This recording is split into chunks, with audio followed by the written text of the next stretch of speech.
İsmail Usta, bu istikamet niye olmasa hele bize bir yandan Abi bunu göbeğini komple yemişti.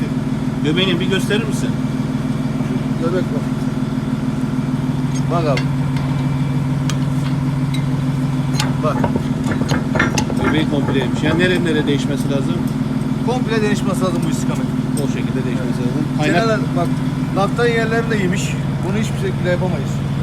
yapamayız. Kaynak tutmaz diyor. Tutmaz abi. Olmaz diyor. Gideceği bunun 15 gün. Kaynak yaparsan 15 gün gider.